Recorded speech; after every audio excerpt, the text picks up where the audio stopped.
Today, we're going to listen to the story of Ate Aubrey Huenta. Hi, Ate Aubrey. Thank you, thank you. Thank you for having me here. Thank you for saying yes to sharing your story. So si Ate Aubrey, at 6 years old, something happened to her that really changed her life. Yung childhood ko, when I was 6, very traumatic. Normal kid na naglalaro, pero everything changed nung simula siya dun sa kapitbahay namin na tatay niya. Kasi wala kaming TV. So, nakikinood ako sa kanila. Nung lumabas yung kalaro ko, ako na lang mag-isa dun sa bahay, hindi ko alam na kinuha na ako ng tatay niya. Binuhat ka And grab me to his room. And then, hinubaran niya ako nung Hinubaran ka niya? underwear ko. Tapos, he was pointing his Private part. into my face. I was shouting, I was crying. Hindi ko alam kung ano nangyari. Buti na lang dumating yung asawa niya. Saka kaya ako nakatakbo. Hindi mo yun kinuwento sa mga magulang mo, hindi mo kinuwento sa mga Alam ko, kapatid. alam nila. Parang nagkaroon ng commotion nun within the street namin sa Sampaloc. As far as I can remember, nagkaroon ng problema. Then we moved. Nag-move kami ng Cavite. Kaya lumaki ako na parang okay lang kaya yung nangyari sa akin. Then, yun na, yung father ko naman is starting touching me. Saan kayo nahawakan dati? Sa lahat. Masela na parte Oo. ng katawan mo. Mm-mm. Ito yung after mong ma-experience yung muntik kang ma-rape ng Yes. kapitbahay. To experiencing it from your own father. Yes.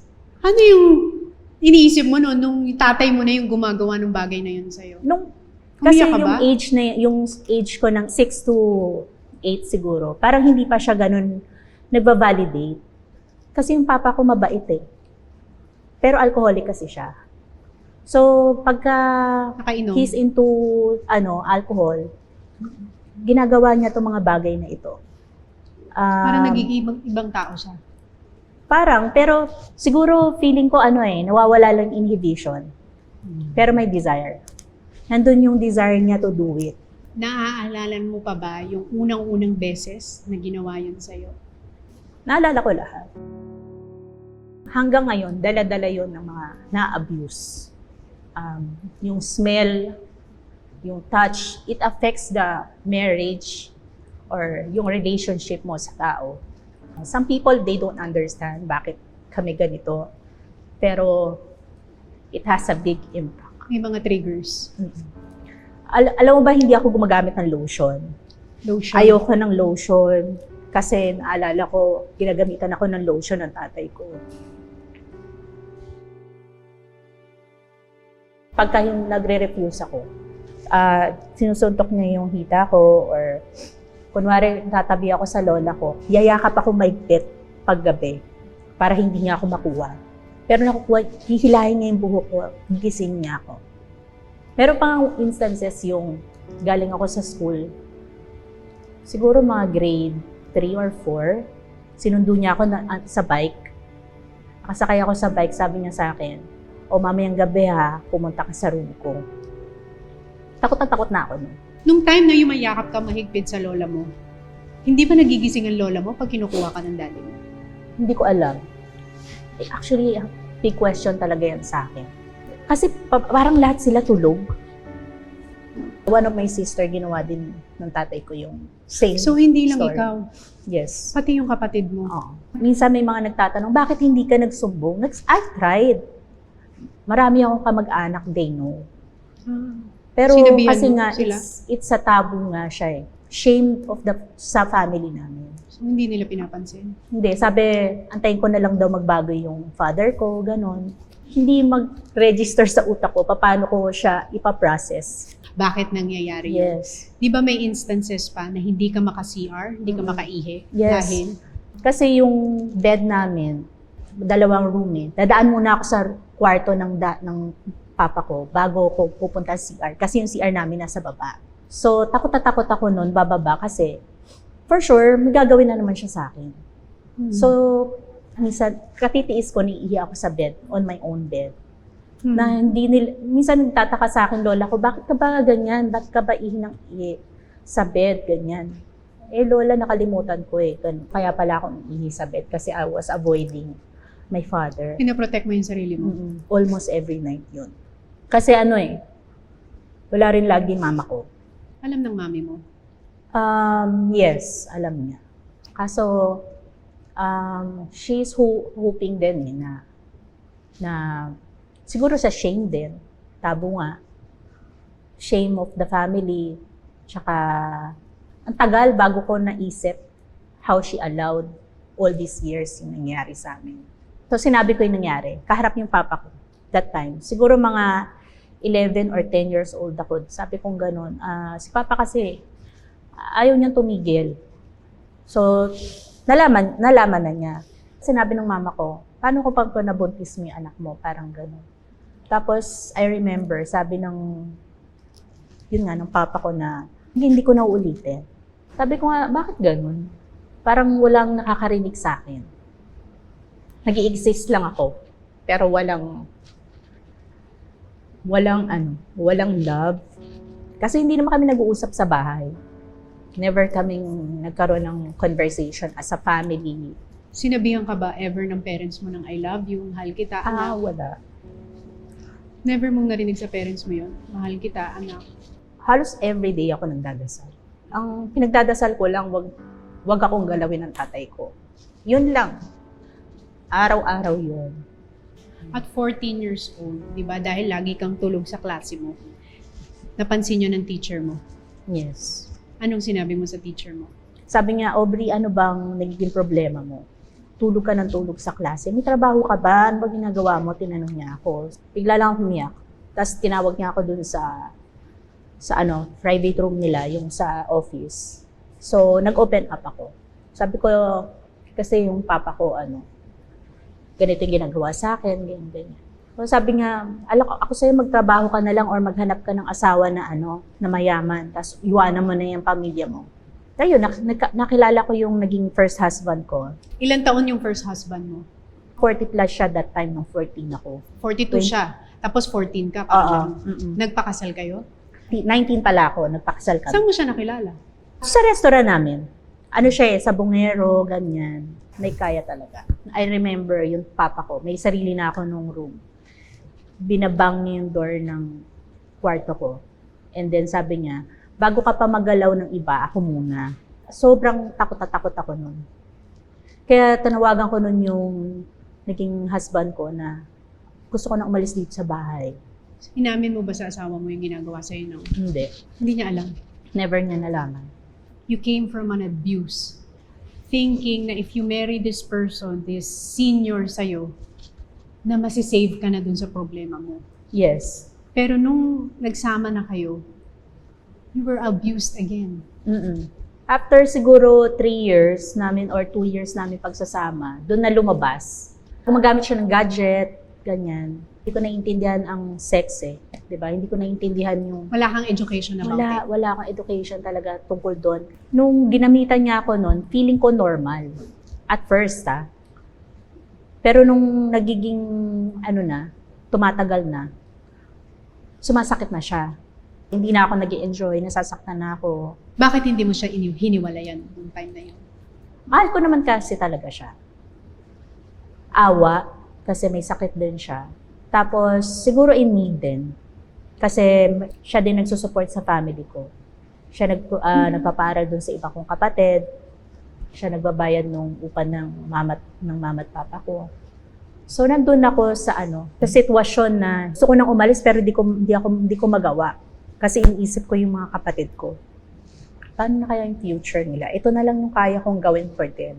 Hindi man ako magkaroon ng ganun kagandang buhay. Sila at least, di ba, meron sila nun. Di ba may time pa na parang you committed suicide? Yes. Yun yung time na hindi ko na kaya.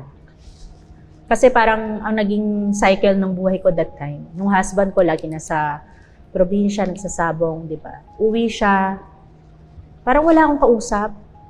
Tapos sa family naman namin, pag tatawagan mo, puro need lang yung tatanong sa'yo, sasabihin sa'yo. Wala man lang, kamusta ka? Oh Lord, baka nandito pa ako.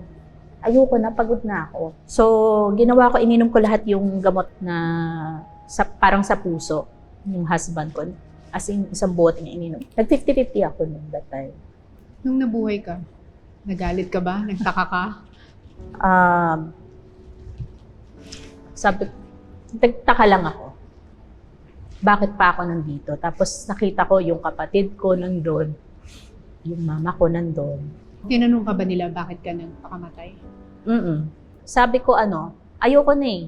Ganun lang. Hindi ko kasi alam paano ko i-open. Kasi paano ka mag-open into something sa kanila, di ba na? For the longest time, in-open mo nga ayaw nilang makinig. So, paano ka pa uli mag-open? Nung nag-survive ako doon naman ako araw-araw gimigimik, araw-araw umiinom. Doon ako naging Party nagrebelde. Oo. Tapos nung nag-aaral kami, nakilala ka. Nakaedad mo rin, na in love ka. Nakilala ko siya through a friend, parang eyeball. Sa bar din, tapos, ayun, naging kami. Alam ng asawa mo? Hindi. Nung time na yun? Hindi niya alam. Nabuntis ako. Ilang Ayun. taon ka nung nabuntis ka dun sa boyfriend? 21. Nalaman ng asawa mo na hindi sa kanya yun? Oo, alam niya. Tapos sabi ko, maghiwalay na kami. Sabi ko, ayoko na din eh. Total naman may ipon na ako that time. Hindi naman kami naging okay nung naging boyfriend ko eh. Tapos nagkaroon ako ulit ng another boyfriend, which is yung naging husband ko ngayon. After 2 or 3 years namin, doon na nagkaroon ng abuse. As in physical. Talagang sakitan. Literal. Parang, Lord, ano ba to? Ito na naman.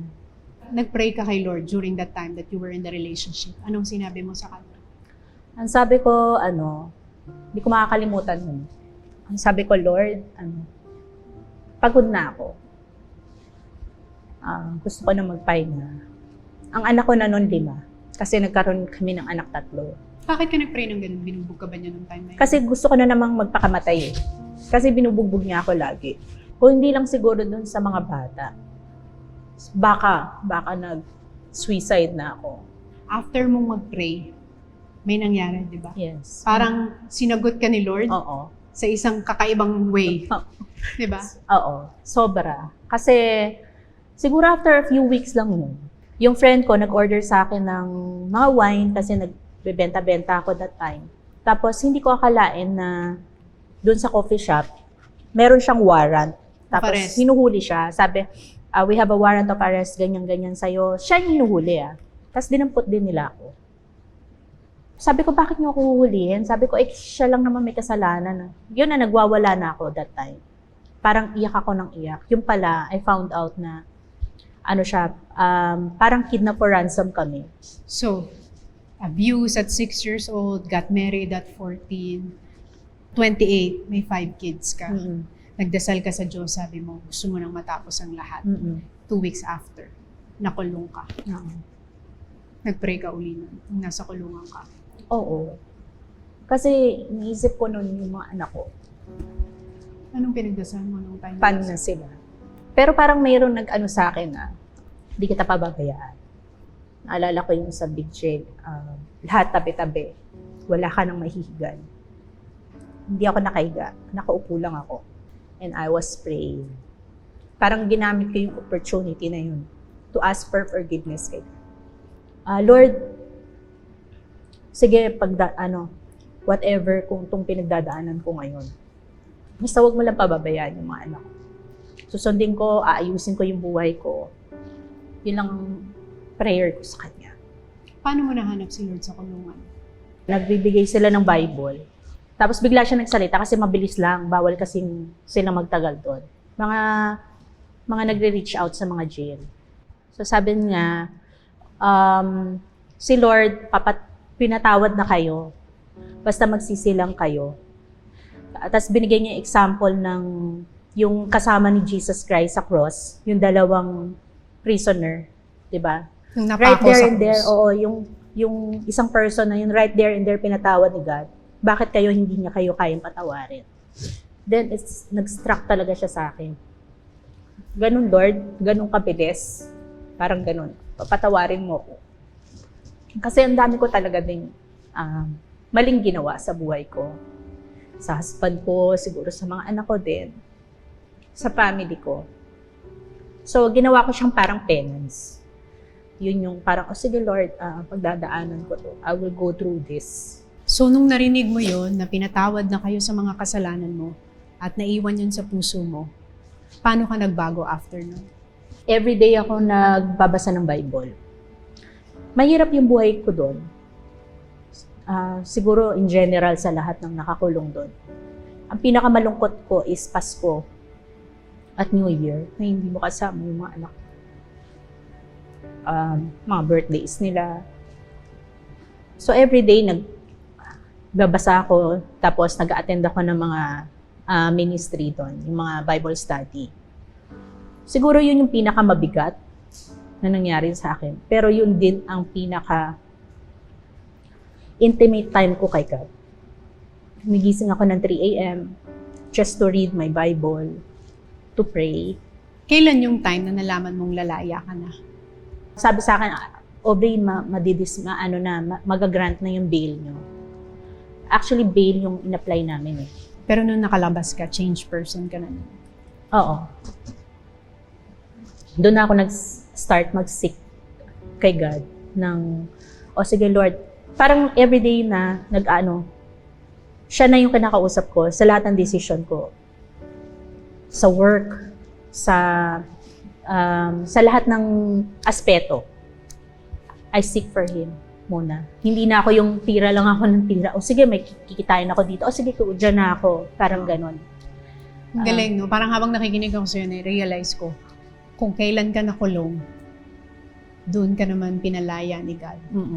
Sa lahat ng sakit, paghihirap, sa lahat ng mga masasakit na ginawa sa'yo ng mga taong mahal mo. Yes. Parang pinalaya ka niya. Because you felt yung forgiveness. Yes. Ano yung nahanap mo kay Lord nung time na nakilala mo siya? Peace. Which is, hindi yung tagal-tagal kong hinahanap. Yun lang naman gusto ko eh. Lord, gusto ko lang ng peace of mind eh. So nahanap mo yung peace. Nahanap mo rin yung love? Oo. Kay Lord. Kasi kung hanapin natin ang love sa tao, madi-disappoint lang tayo lagi. So si Lord yung naging first love ko. Actually, at first, siya ang first love ko eh. From the beginning. Nakalimutan ko lang. And yun yung pinaka, kay Lord na humingi ako forgiveness. Tapos, nakalimutan ko siya. So, yun yung pinaka magandang nangyari sa akin. Kasi yung tao, temporary lang. Your husband will disappoint you. Your children. Family mo, they will disappoint you. Even friends, they will disappoint you eh. Pero if you have a relationship kay God, and kahit nasasaktan ka sa ginagawa nila sa'yo, you have peace, di ba? Kailan mo napatawad yung daddy mo? Nung nasa jail ako, sabi ko siguro, pinatawad ko na siya. Pero na-hurt pa rin ako. Kasi di ba dapat pag nagpapatawad ka, wala nang hurt? And then, tinanong ko siya one time, buhay pa siya noon eh, na-abuse ka ba nung bata ka? Sabi niya, oo. Sino nag-abuse sa'yo? Yung girlfriend yata ng tatay niya. So, doon ko naintindihan. Victim din yung tatay mo ng abuse. That's why he abused. Hurts people eh, di ba? Yes. Pero yung nanay mo, victim naman siya ng... Mama ko naman, victim din naman siya ng tatay ko. Hindi ko masisi yung nanay ko. Actually, naawa ako sa kanya. Kasi baka hurting din siya, wala lang din siyang magawa. Kasi sinabi niya sa akin, bakit ako sinisisi niyo, papa niyo nga, ako din ni-rape. Ako yung naging bunga nung nangyari siguro sa kanya. So, yun. So, your mother was also raped ng tatay mo. Ano yung feeling nung finorgive mo na yung tatay mo? Sobrang maluwag sa loob ko. Para ako natanggal yung tinik na ang bigat-bigat. Inatake siya na stroke. Tapos, nasa ospital kami. Tapos, pinagpe-pray namin siya. Nung mga kapatid ko. Sabi ko pa, okay na ako. We forgive you. Kung yun ang inaantay mo lang, matagal na kitang pinatawad. Naawa ako sa papa ko actually. Siguro ang tagal niya ring dinala. Wala rin siyang peace. Ang hirap kasi ng taong walang peace, di ba? Yung guilt. Oo. So, yun yung ano. And then after that, inaayos namin yung gamit niya. Yung kapatid ko, may binigay siya sa akin yung cellphone ng tatay ko na nandun sa draft. Sabi nung papa ko, the day na namatay siya, sabi niya, Panginoon, kung wala na akong gagawin dito sa mundo, at wala ka ng iba pang papagawa sa akin, kunin mo na ako. Patawarin mo ako sa lahat ng kasalanan. Tingin siya ng tawad. Sabi mo, lahat ng mga pinagdadaanan natin sa buhay may purpose. Yes. Sa tingin mo, ano yung naging purpose nung sa'yo? Kahit gaano siya kasakit? To comfort people. Yung 2 Corinthians 1:4, di ba? Yung comfort na binigay sa atin ni God, kailangan i-share din natin yun to give comfort to these people, yung mga nagsisik ng help. Ito yung sigurong ito yung isa sa mga life verse ko to comfort them. Sana yung comfort din na nare-receive natin kay Christ, ibigay din natin sa kanila, yung mga taong nakikilala natin.